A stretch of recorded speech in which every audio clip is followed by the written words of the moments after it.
Hello everyone, good evening. सभी को एक बार फिर से स्वागत है। जैसा कि हम लोग जानते हैं कि हम लोग क्लास 10 का ज्योग्राफी का फर्स्ट चैप्टर पढ़ रहे थे, है ना। चैप्टर का नाम है resources and development. Resources and development. इसमें हम लोग बस 2 मिनट में सारी बातों को बोलकर हम आगे बढ़ जाएंगे, ठीक है ना। इसमें हम लोग देखें कि रिसोर्सेस क्या होते हैं, कैसे हम रिसोर्सेज को डेवलप करेंगे, डेवलप करना क्यों जरूरी है, और रिसोर्सेज के डेवलप में क्या चीज़ ज़रूरत है। तो टेक्नोलॉजी का ज़रूरत पड़ता है, पैसों की भी ज़रूरत पड़ती है ना। इन सब चीज़ों को पढ़ लिए थे। उसके बाद हम लोग देखे थे टाइप्स ऑफ डेवलपमेंट, जिसमें हम लोग देखे कि मतलब किस आधार पर बांटा गया है रिसोर्सेज को, on the basis of origin. ये सब जान गए थे हम लोग, ठीक है। उसमें हम लोग 12 टाइप्स पढ़ चुके थे, ठीक है। इसके बाद हम लोग देखे कि डेवलपमेंट के लिए मतलब रिसोर्सेज के डेवलपमेंट ऑफ रिसोर्सेज, एक कल वाले वीडियो में हम लोग देखे थे कि डेवलपमेंट ऑफ रिसोर्सेज क्यों जरूरी है। क्योंकि हर तरह के तबके के लोग के लिए, हर तरह के समाज के लोग के लिए, गरीब अमीर चाहे जैसे भी लोगों में हर कोई को यूज हो। उसमें हम लोग देखे कि रिसोर्सेज का ज़्यादा अनडिस्ट्रीब्यूशन यूज नहीं हो, मतलब अनइक्वल टाइप के यूज नहीं हो। जैसे तैसे यूज होगा तो फिर वहाँ पे प्रॉब्लम्स आए थे, है ना। प्रॉब्लम्स के कारण ग्लोबल लेवल पे प्रॉब्लम आए, ओजोन लेयर वाला क्षय हुआ, इन्वायरमेंट पोल्यूशन हुआ, ये सब चीजें हम लोग देखे थे, कल प्रॉब्लम्स आए थे। अब उस प्रॉब्लम को सोल्यूशन करने के लिए यहाँ पर क्या किया गया, एक सबमिट किया गया जिसको बोलते हैं रियो डी जेनेरियो सबमिट, 1992 में हुआ था, ठीक है। उस सबमिट में बहुत तरह की बातें रखा गया, सारे देश के लोग आकर के वहाँ पे विचार विमर्श रखे, जो भी समस्याएं था समस्याओं को रखा गया। अब समस्या के सोल्यूशन के लिए, है ना, क्या किया गया, एजेंडा 21 लाया गया, जिसके थ्रू बहुत तरह की बातें हुई। इसमें हम सोल्यूशन निकलना चाहिए, पेड़ पौधे लगने चाहिए, है ना, रिसोर्सेज का सही से इस्तेमाल होने चाहिए, सब लोग बातों को समझे, एक जागरूकता फैलनी चाहिए। तब उस पर साइन हुआ। फिर जाके प्लानिंग हम लोग उसको देख लिए थे कि, है ना, किस तरीके से हम लोग रिसोर्सेज को उपयोग सही से करेंगे और ताकि हम लोग आगे बढ़ सके। इसमें हम लोग एक चीज़ और देखे थे, सस्टेनेबल डेवलपमेंट, जिसमें हम लोग देखे कि सस्टेनेबल डेवलपमेंट मीन्स क्या। उसमें हम लोग देखें कि हम रिसोर्सेज को आज तो यूज करेंगे क्योंकि हमारे दैनिक जीवन की चीजें हैं, यूज तो करना पड़ेगा, है ना। फिर हम लोग देखें कि मतलब यदि हम रिसोर्सेज का यूज कर रहे हैं, आज के लिए सोच रहे हैं, तो आज के लिए तो बेहतर करना ही है। बट ऐसा भी नहीं आज हम यूज करने कि आने वाले जनरेशन को खतरा हो, आने वाले जनरेशन को मतलब दिक्कत हो जाए, समस्याओं का सामना करना पड़े। अपने लिए तो कर रहे हैं बट आगे के लिए भी बचा के रखेंगे। ये था हमारा सस्टेनेबल इकोनॉमिकल डेवलपमेंट, ठीक है।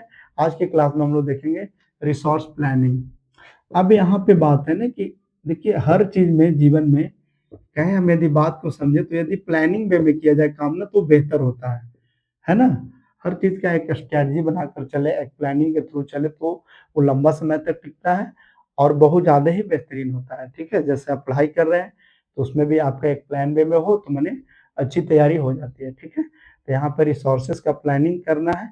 क्यों जरूरी है रिसोर्सेज प्लानिंग, ये पहले जानते हैं। क्योंकि इसलिए जरूरी है, रिसोर्स प्लानिंग का होना क्यों जरूरी है।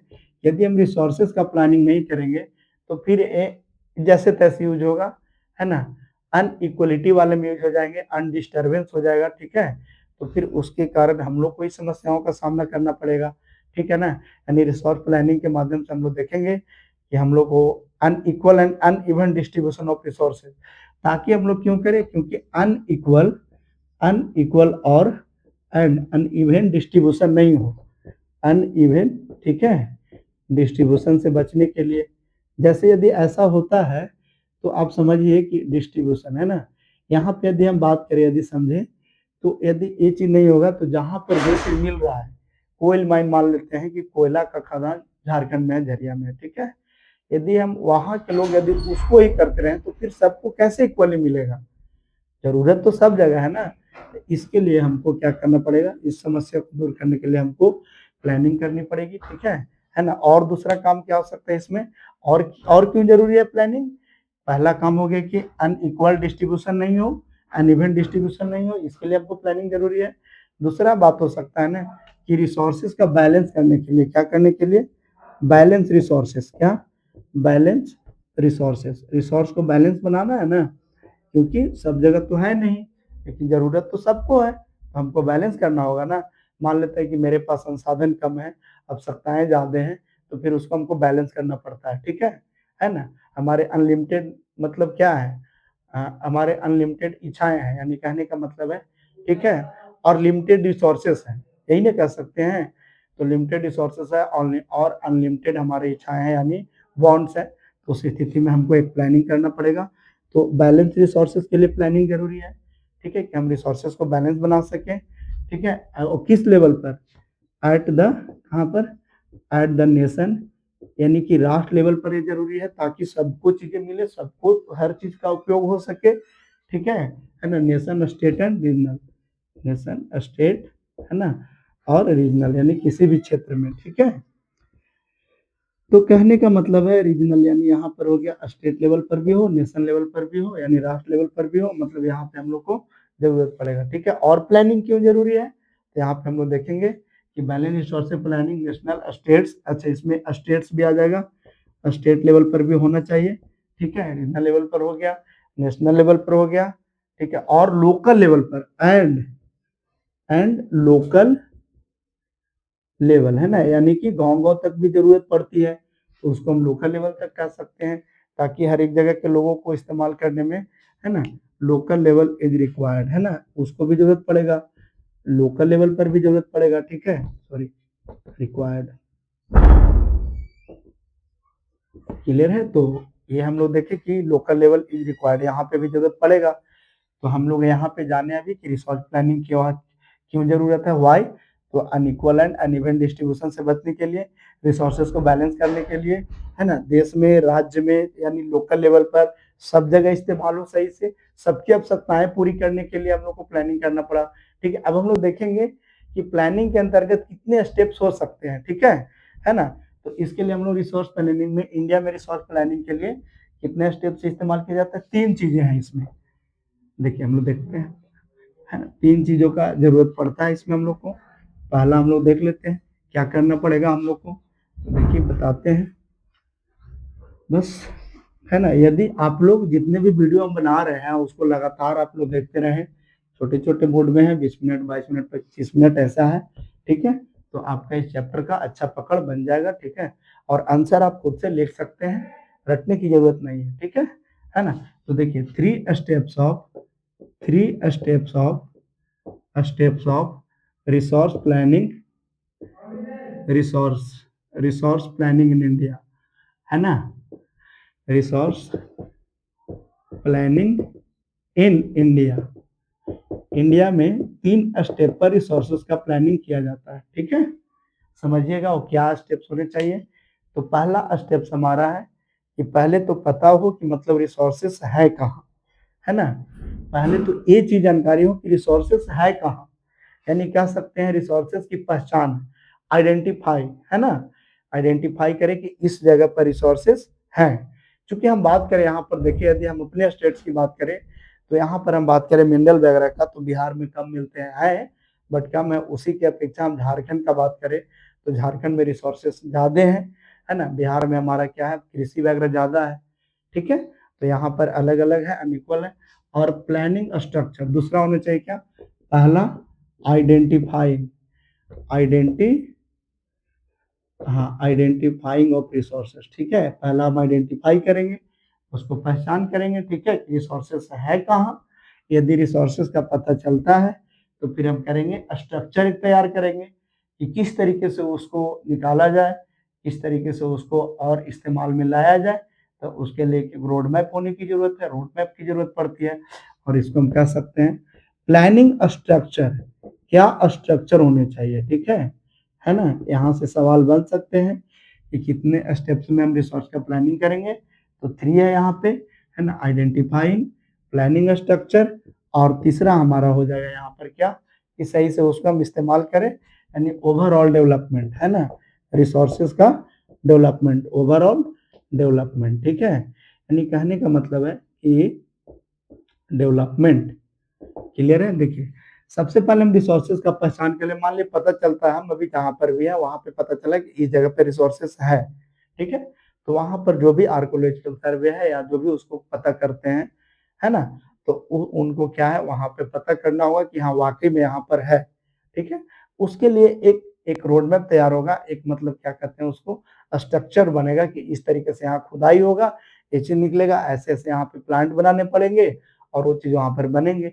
अब जब ये दोनों मिल गए हमको, मान लेते हैं, ठीक है ना, जैसे कि हम माने, यदि सपोज माने, तो यहाँ पर जो भी चीज मिलेगा रॉ मटेरियल के रूप में मिला, तो वहां पर फिर हम उसको डेवलपमेंट के लिए हम सोचेंगे कि इसको कैसे विकास किया जाए।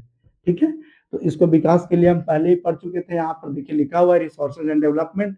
तो डेवलपमेंट के लिए हमको क्या करना होगा, यहाँ पे टेक्नोलॉजी का इस्तेमाल करना होगा। ठीक है ना, टेक्नोलॉजी की मदद से और फाइनेंशियल भी और कुछ पैसों भी लगाने पड़ेंगे, तब तो हम चीजों को बेहतर कर पाएंगे, तब जाके हमारा रिसोर्सेज का डेवलपमेंट होगा, है ना। और जब रिसोर्सेज का डेवलपमेंट होगा तो हम लोग मतलब चीजों को बढ़िया से कर पाएंगे। ठीक है, देखते हैं आइडेंटिफाइंग के अंतर्गत क्या क्या चीजें हो सकते हैं, उसको हम लोग जानेंगे। ठीक है ना। तो यहाँ पर हम देख रहे हैं, इसके लिए सबसे पहले सर्वे करना होगा इसमें, है ना, सर्वेइंग। ठीक है ना, हाँ, सर्विंग। ठीक है, सर्वे करेंगे, पता करेंगे कहाँ कहाँ क्या है। आर्कोलॉजिकल सर्वे, यहाँ पे इंडिया में एक डिपार्टमेंट काम करती है जिसको बोलते हैं आर्कोलॉजिकल सर्वे ऑफ इंडिया, है ना। तो उसके माध्यम से वहाँ पे सर्वे होगा। सर्वे के बाद फिर मैपिंग किया जाएगा वहाँ पे, है ना, मैपिंग होगा। क्या क्या मतलब मैप है, कहाँ पे क्या क्या है, क्या क्या चीजें मिलेंगे, है ना। उसके बाद हम लोग करेंगे क्वांटिटिव एंड क्वालिटी, है ना, क्वांटिटिव एंड क्वालिटी। उसके क्वालिटी को जानेंगे, मात्रा को जानेंगे कि कितनी मात्रा में है, क्या क्वालिटी है उस रिसोर्सेज का। ठीक है ना। एंड मेजरमेंट ऑफ रिसोर्सेज, और इसको क्या करेंगे, एंड मेजरमेंट, मापेंगे, सारे चीजों को, सारे पहलू को मापेंगे हम। ठीक है ना। उसके बाद क्या होगा, ये पहला वाला में है कि यदि आइडेंटिफाइंग में है तो आइडेंटिफाइंग में किस तरीके से होगा, तो सर्विंग होगा, मैपिंग होगा, क्वांटिटिव भी करेंगे, क्वालिटी भी जानेंगे हम लोग, मेजरमेंट भी करेंगे, तब जाके सारी चीजों को हम लोग आइडेंटिफाई में यदि लिखना रहेगा ना चीजों को, तो ये चीजें हम जोड़ करके लिख सकते हैं। एंड हमेशा कोशिश कीजिए आंसर हम खुद से बनाएं। एक चीजों को कहानी के टाइप समझे हुए रहेगा ना, स्टोरी टाइप समझे हुए रहेगा ना, तो चीजों को आप बना सकते हैं और लिख सकते हैं। ठीक है ना। दूसरा है ना, इसमें इसमें एक चीज आ गया यहाँ पे। ठीक है, फिर हम इसमें और एक स्टेप कर सकते हैं यहाँ पर कि हमको क्या करना होगा, इन्वॉल्व करना होगा, इन्वॉल्विंग प्लानिंग, मैंने मतलब इन्वॉल्विंग आ जाएगा, इसी में ये चीज आ गया है। ठीक है ना। और इसी में यदि हम आइडेंटिफाइंग वाला में बात करें तो इन्वॉल्विंग, है ना, इन्वॉल्विंग, ध्यान दीजिएगा, इन्वॉल्विंग, है ना, देखिए इन्वॉल्विंग और प्लानिंग, इन्वॉल्विंग प्लानिंग। ठीक है, यहाँ पे हम इन्वॉल्व करेंगे चीजों को। ठीक है ना। इन्वॉल्विंग प्लानिंग स्ट्रक्चर होना चाहिए यहाँ पे, प्लानिंग स्ट्रक्चर क्या क्या हो। ठीक है, यहाँ पे तो जाने थे ये स्ट्रक्चर वाला। ठीक है ना, इन्वॉल्विंग प्लानिंग स्ट्रक्चर। ठीक है, और इसमें क्या रहा है, यहाँ पे प्लानिंग टेक्नोलॉजी का इस्तेमाल करेंगे। यहाँ पे स्ट्रक्चर के लिए यहाँ पे आ जाएगा टेक्नोलॉजी स्किल, एक मिनट, टेक्नोलॉजी, है ना, स्किल, स्किल, स्किल भी होनी चाहिए। ठीक है, हमको स्किल है कि हम चीजों को ऐसे से कर सके, वैसे वैसे चीजों को हम करेंगे। एंड इंस्टीट्यूशनल सेटअप, एंड और कोई मतलब एजेंसी आकर के उसको करे तब ना करेगा, जैसे बड़ी बड़ी कंपनियां जो है ना, इंस्टीट्यूशनल क्या है, सेटअप होना चाहिए। ठीक है ना, समझ गए। इंस्टीट्यूशनल सेटअप बता रहा है यहाँ पे for the implementation resources of development, है ना, तब जाके हम क्या करेंगे, उसके बाद इम्प्लीटेशन करेंगे, यानी कि उसको हम यूज में लाएंगे। ठीक है, इम्प्लीटेशन, है ना, क्लियर है। ठीक है, तो यहाँ पे हम लोग देखें कि सबसे पहले देखें हम लोग serving, mapping, quantitative and quality, measurement हो गया ये। उसके बाद involving planning, structure, technology, skill, institutional setup और इम्प्लीमेंटेशन। ठीक है, इम्प्लीमेंट करना शुरू कर दिया, उसको लागू करना शुरू कर दिया। ठीक है, फिर हो जाएगा। इसके बाद हम देखेंगे, यदि तीसरा बात करें यदि हम इसमें, और तो मैचिंग द रिसोर्स डेवलपमेंट, अब हम देखेंगे उसको कि रिसोर्स डेवलपमेंट को किस तरीके से मैच करना है। ठीक है, किस तरीके से मिलाकर सारी चीजों को चलना है ना। हाँ, डेवलपमेंट प्लान यहाँ पर एक बोल रहा है बात, क्या तीसरा वाला में बोल रहा है मैपिंग, है ना। हाँ, डेवलपमेंट प्लान का बात कर रहा है यहाँ पे, बता रहा है मैचिंग द, देखिए मैचिंग, ठीक है, डेवलपमेंट प्लान, है ना, डेवलपमेंट प्लान, ठीक है, मैचिंग डेवलपमेंट प्लान, ठीक है, with overall national development plan, हाँ, विथ ओवरऑल ठीक है, नेशनल डेवलपमेंट प्लान, नेशनल